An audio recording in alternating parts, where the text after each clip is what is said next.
let's go to Nima in California. Hi. Hey, how are you? Good.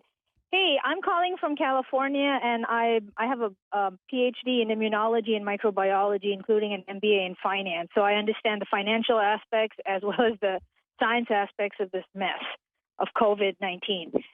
Nobody has brought this up. I think one or two researchers might have brought this up. They have not done something called Koch's postulates on this virus, which essentially shows causation between the virus and the disease. They have not done that at all, and I think I know why they haven't done it, because then they'd be exposed that, this thing is just a regular flu and nothing else.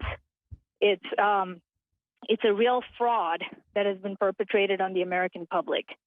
And I'm not going to sit there and try to explain Koch's postulates, but you can probably look it up, and it's a gold standard of immunology, virology, bacteriology, microbiology. You have to prove that a particular organism is causing the symptoms and disease de facto. And they have not done that with this. They did it with SARS in 2003, but they have not done it with COVID. And so this whole theory of that COVID's doing this and doing that is just complete nonsense. Meanwhile, our economy is in complete free fall, which is a disaster. And I think I'll just leave it at that. I think you've explained everything else. But the Koch's postulates have not been done, and nobody is bringing this up. Fauci's not bringing it up. Bill Gates is not bringing it up, and they're doing this deliberately, just hoodwink and gaslight everybody. So I think, people need to know about this. Oh, absolutely. Thanks for that comment. There's no doubt about it. I did actually read that in someone who was commenting, not from the scientific community, but about this in fact going on, that there has been no meaningful effort to date to first make sure we know exactly what this virus is. Secondly, that the degree to which this virus is causing any of the ailments or illnesses that are being reported in hospitals. Third, we know that the hospitals and medical facilities are being incentivized to misrepresent or to exaggerate the scope to which any illness that they treat, any death that occurs, they need to label as COVID-19 in order to get the best possible financial reimbursement from the government. So they're under no incentive or motivation to do an accurate causative relationship test.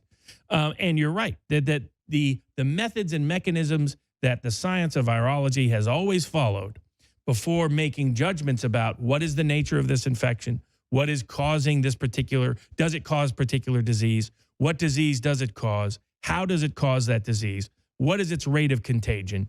What is its rate of infection? Which populations are vulnerable? What treatments might be available? What public policies should be utilized? All of those have been scrapped or short-circuited in exchange for this pandemic panic.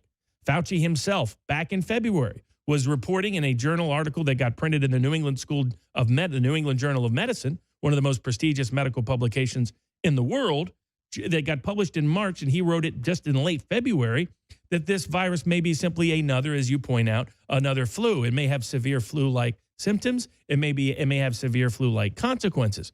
He only reversed himself after Bill Gates put his finger on the lever of political power with the billions of dollars he's flooded into the public health arena, both within the United States and internationally, to such a degree that publications like Politico EU reported that other public officials were disturbed by the degree of Bill Gates' near monopoly on political influence, contaminating through donor dollars the public health policies that are being recommended right now in the Western world. And you're right, basic scientific methods have not been followed.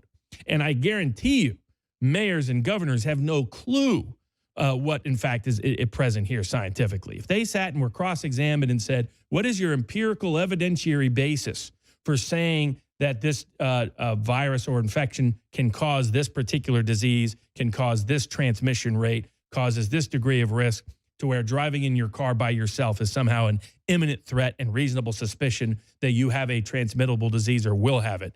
None of them could answer that question competently or capably.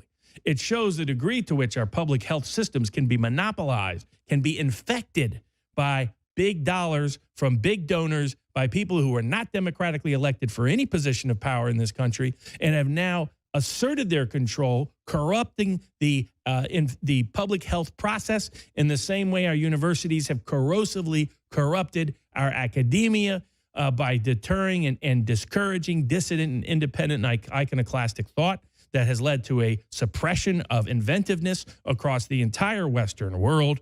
I mean, people have talked about curing cancer 50 years ago, but we quit curing things about a half century ago in this country and in the Western world, in large part because our universities, our academies, our government bureaucracies have corrosively corrupted those institutions to suppress independent thought, to only encourage conformist thought, and to allow people like big dollar billionaires like Bill Gates with their overpopulation obsessions, like something out of the film Inferno, to infect our public health policy decision-making to such a degree that they can threaten the elected president of the United States that if he doesn't do what they say, they'll accuse him of murdering millions of people.